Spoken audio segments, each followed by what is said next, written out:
เฮาเฮ็ดถูกอยู่บ่ด้านจุดตรวจจุดเข้าเวรแต่ยามคืนแล้วไปเช็คคลังอุปกรณ์แล้วปิดกุญแจแล้วกุญแจมามันต้องไปตรวจอยู่จุดด่านอยู่บ่มันมีแบบตู้แดงอยู่แต่ละหม้องเข้าเวรยามคืนในมหาวิทยาฐานมหาวิทยาลัยมันเช็คชื่อ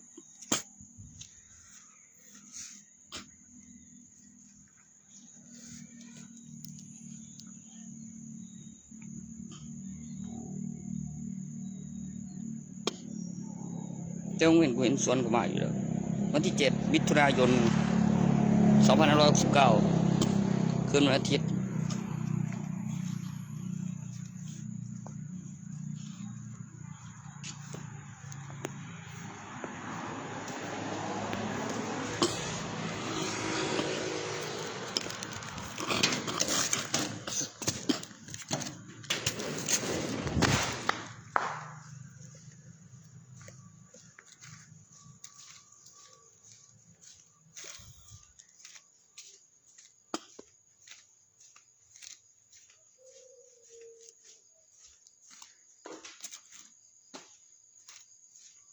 ไม้ว่าสิมาเดือนนึง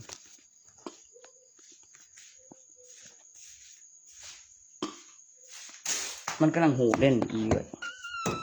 กูทำกำลังรู้เลยว่ากูอยู่มหาวิทยาลัยอยู่ทางอันสารวัตรทาง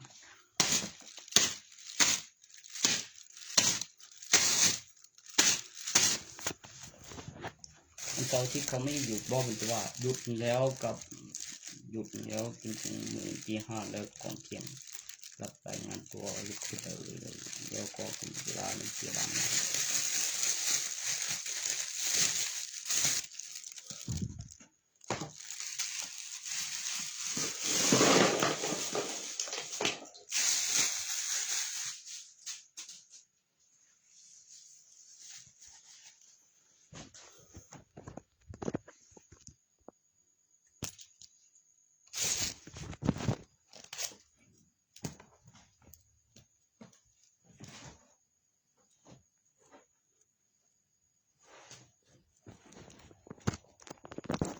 2541เป็นเจดี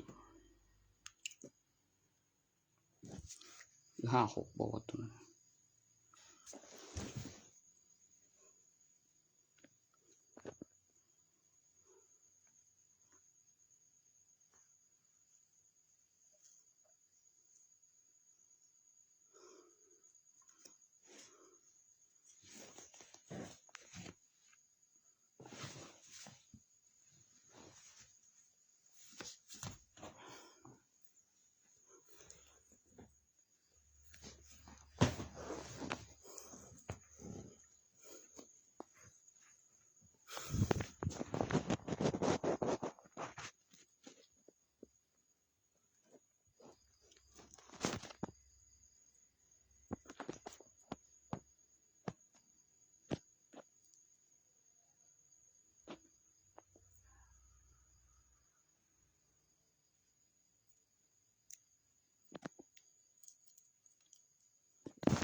นี่มันรุ่นปู่เร็วครับ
บ่รู้หมายไปทหาร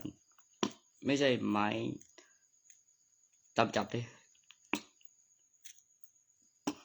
กำหนดเวลาภายใน10 ปีกับกฎหมายกับเคสต่อจากอายุ21 ปีแล้วภายใน10 ปีแล้วมีหลักฐานสูงถึงในบัตรประชาชนแล้วก็มีการคัดเลือกแล้วเลือกตัวและมีบันทึกการศึกษาแล้วก็เข้ารับการฝึกทหารและถึงจะได้ใบเกียรติยศมาไม่ใช่แค่จบม.6 นะถึงจะไปฝึกงานแล้วว่า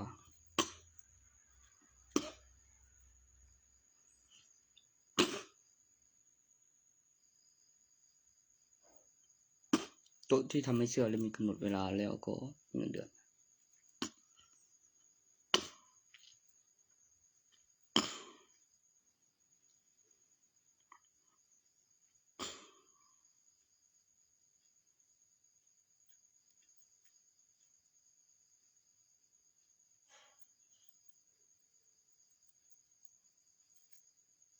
ก็ปักหมุดไว้ก็อยู่ได้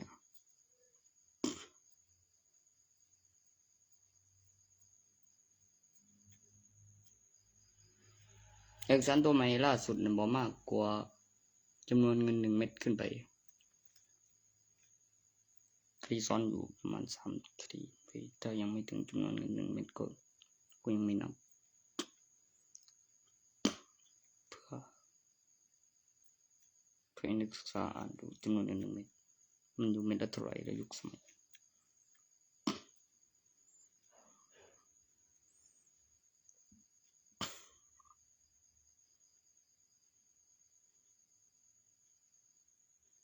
ตั้งแต่จำนวนเงิน1เม็ดไม่ใช่ในสารบัตร100แต่จำนวนเม็ดขึ้นไปนะคือยังไม่มีโทษได้แต่ยังไม่ถึง1เม็ดมันต้องมากกว่า1เม็ดขึ้นไปประกันตัว10,000 บาท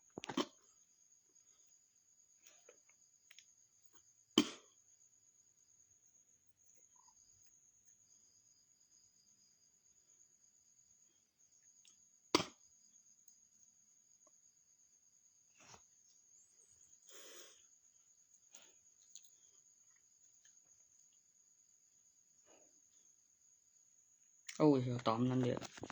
นี่พิมพ์ว่าบัตรละ100ทดแทนวันละบาทพุ่นล่ะตกเตือนไว้ในเอกสารเก่าก็จะไม่ทำเลยกูไปเจอพอดีประกันตัว 40,000 บาทมันต้องพิมพ์เข้าไปว่าตั้งแต่จำนวนเงิน1เม็ดขึ้นไป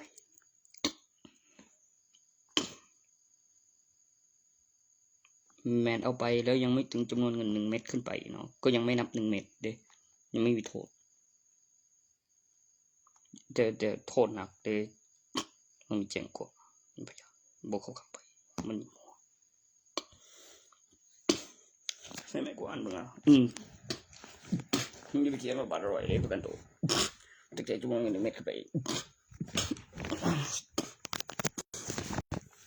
บ่ทันเม็ดนึงก็บ่ทันมีโทษบ่ว่าเป็นไงกูก็อยู่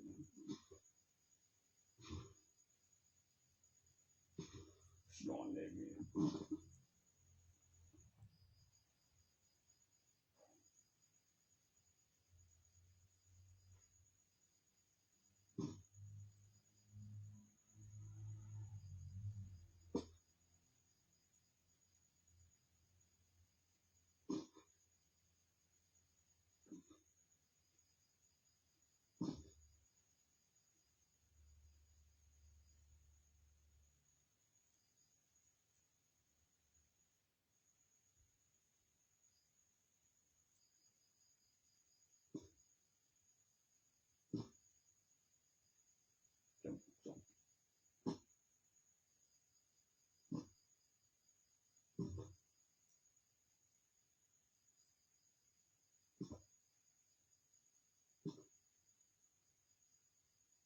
กูเสียรุ่นเลยนี่ให้เต็มฮะกูเสียเงินเลยนะเข้าใจอยู่บ่ล่ะกูเสียเงินเลยทีนี้ได้กูเจอบินเอากำไรเว้ยเดี๋ยวไปขายเองมันเดี๋ยวไปขายเองไอ้ซุ่มบักฮานั่นเนี่ย ซึ่งบักหาซ่านมันมีบินเดี๋ยวก็ซ้อขายของเขาหนึงกูก็เลยขึ้นบินมีอีหลีบ่ว่าบินออกไรกูก็เลยใส่ฮอดซะ100ดอทส่วน6ล้านบาทใครเบิดมีฐานถ้าของมาส่งใหม่บินออกไรโอ้ยจุกกูไปนั่งขายเองนี่เพิ่นเบิ่งนี่บินออกไรกูบ่ได้ขายที่ใดโอเค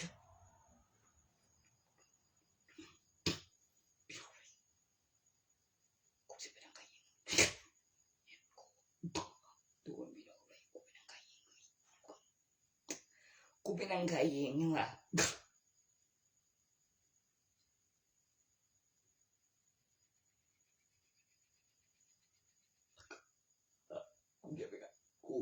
กูจะไปนั่งขายเองกูจะไปนั่งขายเอง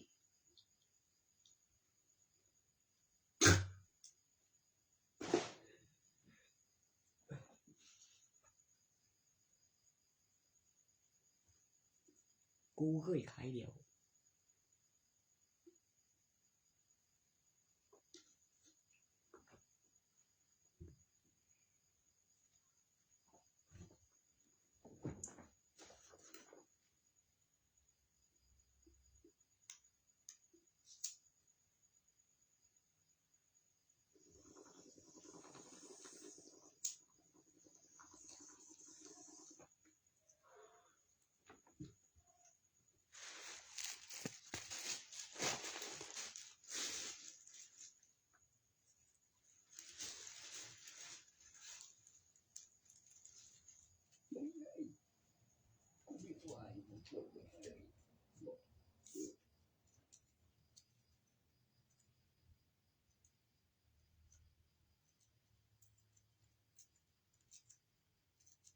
โอ้ยดีแม่เลย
กูขึ้นออกแล้ว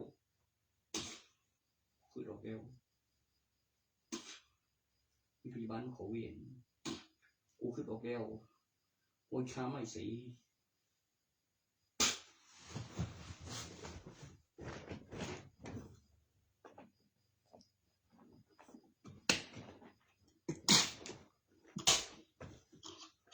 ขึ้นออกแล้ว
ทั้งบ้านหมู่ดอก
ตายบ่เดี๋ยวไม่ตุน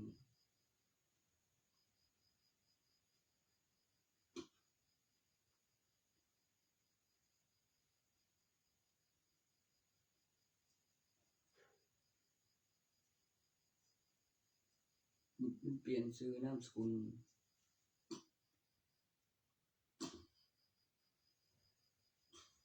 คือเรามีบ้านมีเมืองจบปริญญาด็อกเตอร์อายุถึงดี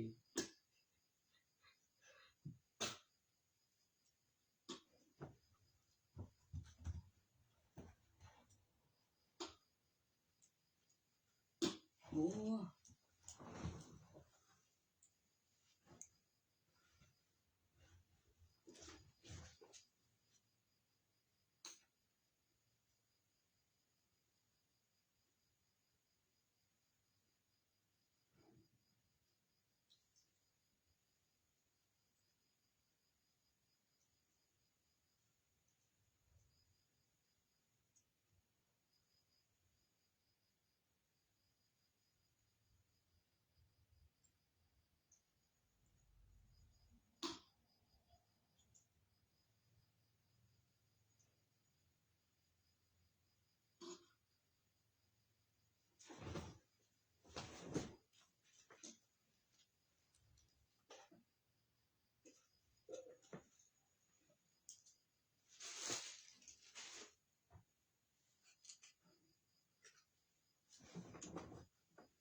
เดี๋ยวอย่ามันได้ไม่ได้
แล้วคือดอกย้อนมีเบิ่งแล้วจำได้มีคำอธิบายก็มีตัวตนเบิ่ง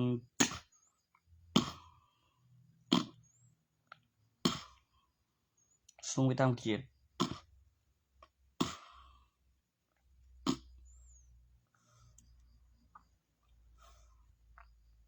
บ่เฮ็ดเล่นในธรรมดาเลยดิ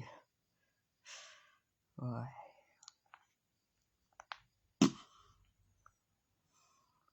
สบาย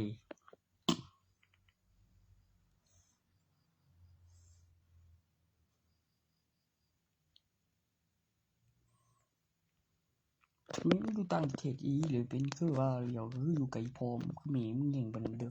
พวกเลยเดี๋ยวมึงนึกธรรมดาเรียนอีดิมึงปวดหัวนี่ก็มันทนนั้น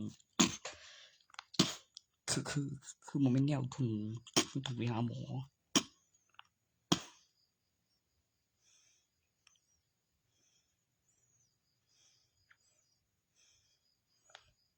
ให้พ่อมึงตี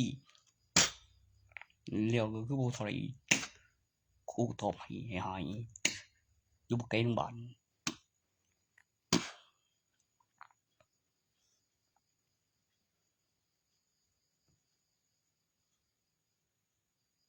ก็สร้างกันตอนนี้ยังเว้นแล้วคือเขาเห็นเบิดแล้วโตยามคืนเด้อมื้อ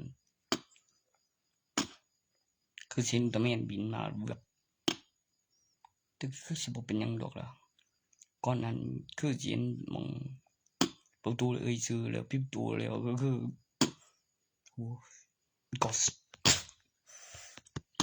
ผมเคยเห็นลูกสาวสุด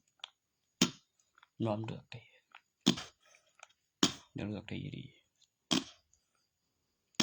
พ่อสิสอนเองได้ตัว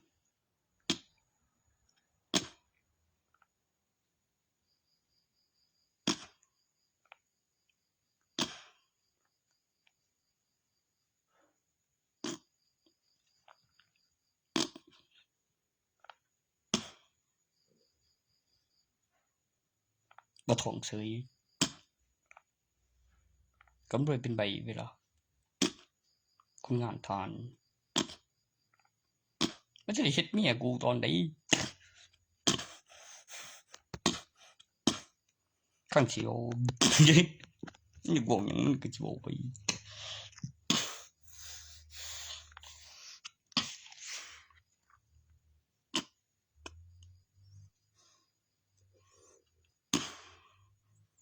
คำนวณเฮาชีวิตตัวนึงก็ต้องไม่ล่าสุดบ่เข้าข้างผู้ใดแล้วมีกำหนดเวลาสังเกตมันก่อนแล้วเทิดคลิปย้อนยังบ่ย้อนเฮ็ดเองจะปล่อยบ่เข้าข้างไผ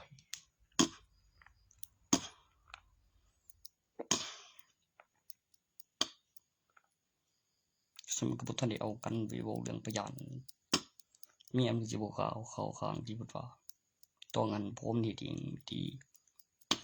บ่เข้าข้างผมเบิ่งแหน่มึงตอบเบิ่งแหน่บัดนี้ให้เบิ่ง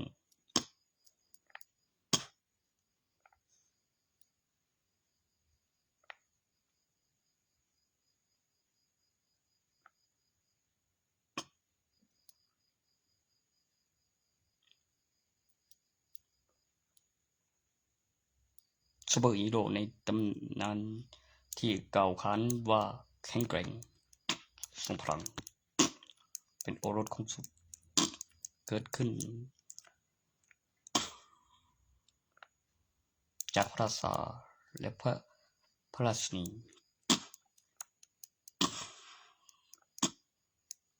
พระราชาตัวนั้นอายมันผู้ดีตัวพระราชินีบ่ได้เป็นไผและมีทหาร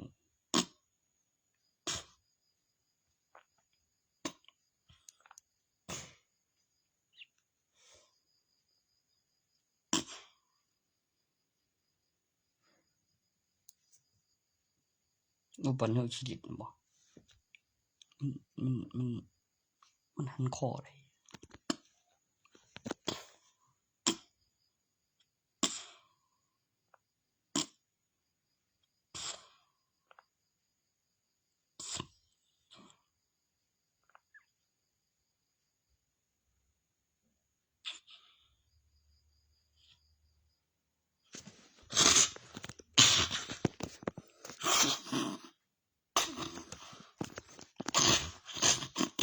ห้วยยังอ่ะห้วยเฮ้ยโอ้บ่จิเฮ้ยบ่จิ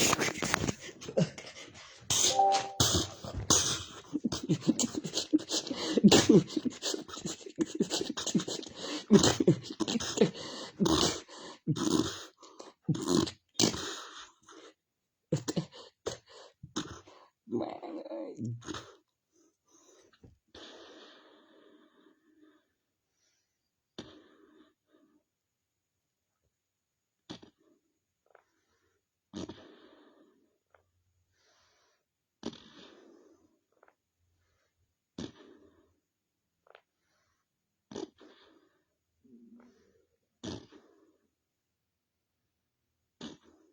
บ่บ่อี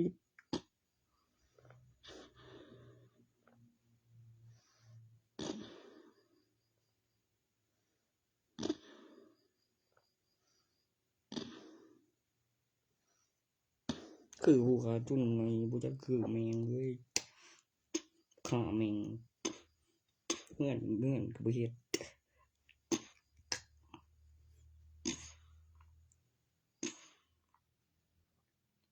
คือสิเขียนแฮงอยู่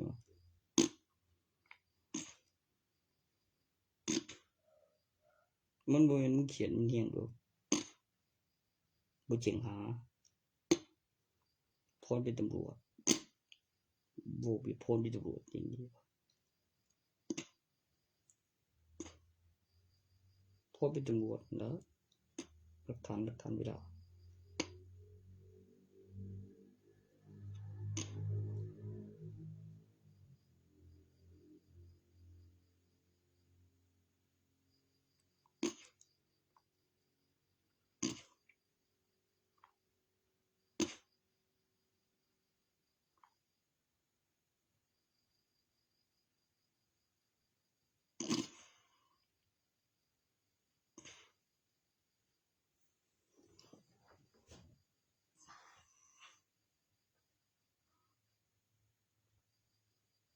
เจ้ากันดีหึงหวง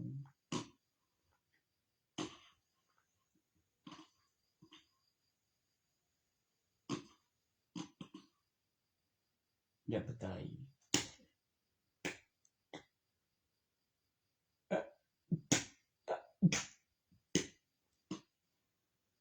อย่าปวดหัวทนบ่ไปโรงพยาบาลอันตัวบ่เคยอันบ่ทันมีมันสิบ่หายมันต้องนอนหลับก่อนสู่เอกสารสำคัญอย่าผมจะเพิ่นเกี่ยวกับเอกสารสำคัญเพิ่นแสดงว่าเป็นระเบียบหลายตัวเรียกหมดเกมหมดใหญ่น้ำนี่เจอพยาบาลรักษาทั้งหมดบ่ไปตามที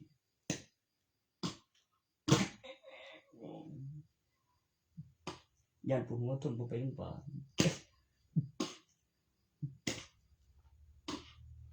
เขาว่าเพื่อแสดงว่ามันมีขั้นตอนที่ยังบ่เคยมีหมายมีผลมีความมหัศจรรย์มี1 2มี3มี4มีของมีหลักฐานพยานเท็จ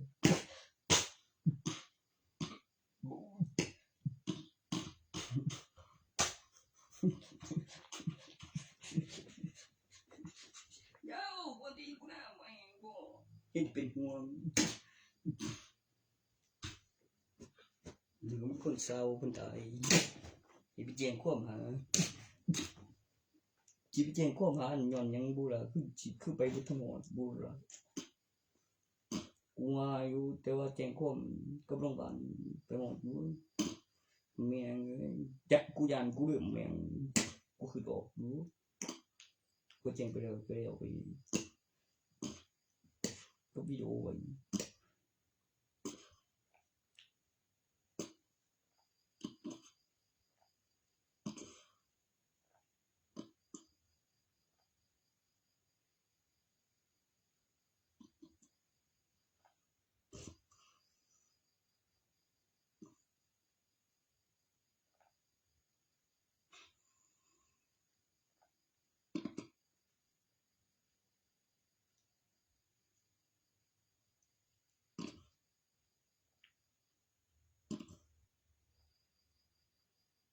ไม่เห็นเฟซเลย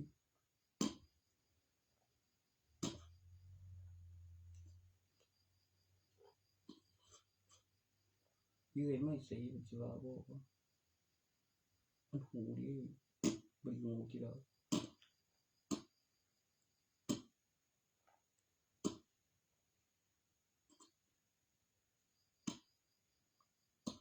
ตอนนี้มันจะเป็นคู่เป็นอีกเลยมัน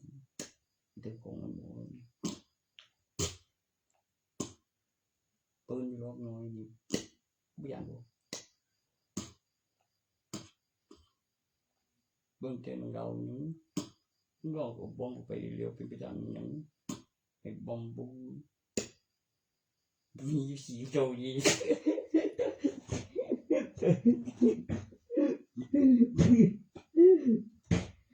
สัตว์น้ำด้วย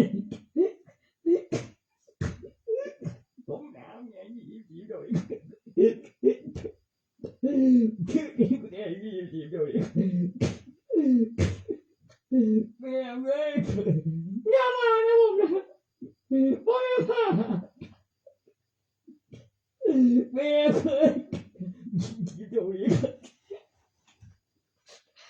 สีโดยไอ้ดีมึงจะตีกูมึงจะตีกูมึงจะตีกูเนาะมันเคยเป็นมันต้องเริ่มเติมใส่ในตัวไปบีบเบาไม่รู้นะ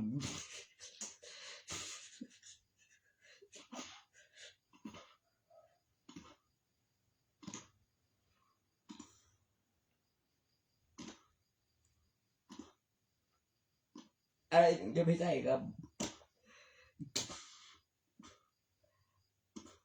หมายค่าตัวตามตัวไปทหารกำหนดหลังจาก21 ปีผู้ที่ยังไม่ไปทหารแล้วก็มีบันทึกการศึกษาทางกฎหมายแล้วมีเซ็กอินหลักฐานต่อมีหลักฐานยังทำงานอยู่แล้วยังไม่ได้เงินเดือน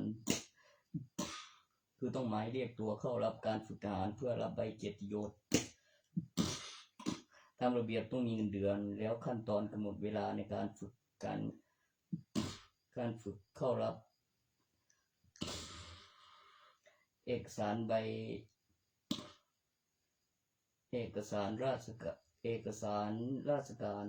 ตำแหน่งทหารผ่านฝึกแล้วก็ค่อยเข้าประจุไม่มีเงินเดือนแล้วสั่งของแล้วก็ค่อยเที่ยวแล้วที่ทำงานที่อำเภอ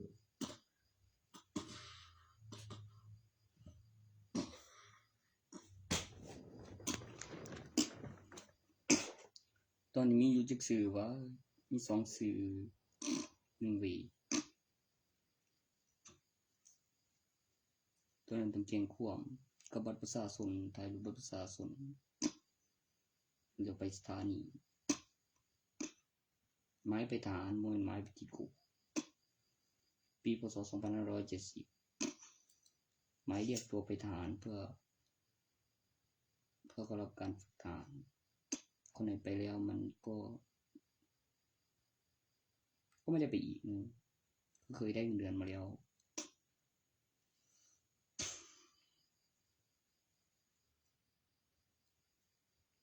ไม่ไปไม่ได้หรอกครับ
มีอยู่แฟนเก่ากับแฟนใหม่ในตัวสแอบฟอร์ฟันนอนอูแล้วใส่ตัวมันเป็นชื่อของผู้หญิง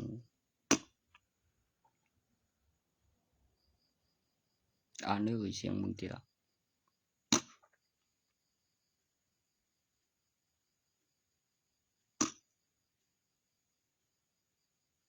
มีสันเทิงกับสันหลังแต่กูอยากบอกไผเลยอีแฟนๆกูสิสร้างมันขึ้นมาอยู่มีแฟนใหม่กับแฟนเก่าเลยก็มีตนแฟนๆมีสันเทิงและสันหลังถึงว่าแฟนใหม่มันอยู่เทิงอีก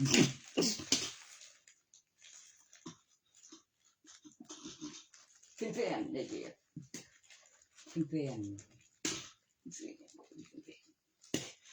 กูจะบอกเลยเรื่องอีแฟนๆกูว่ามันสิลงล่างกับขึ้นเทิงนะมีสันเทิงกับสันหลังมื้อนี้กูคือดอกดู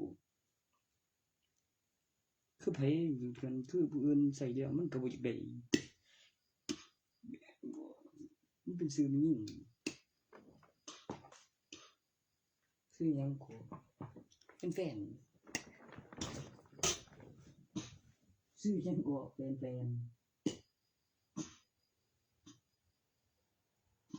ชื่อหยังก็คุยว่ามันชื่อแฟน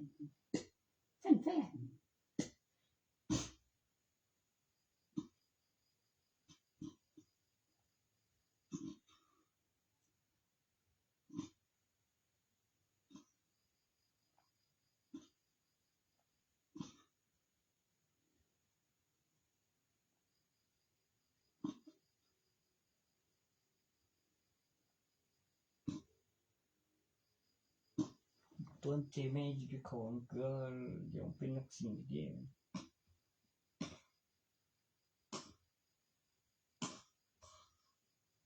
มันจะว่าแฟนมาก่อนไหม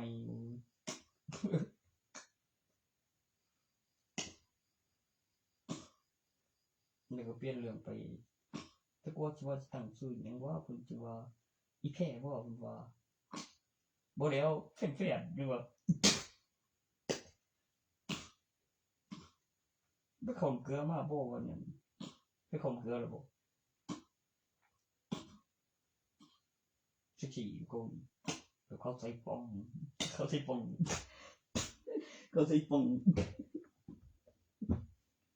บ่มอง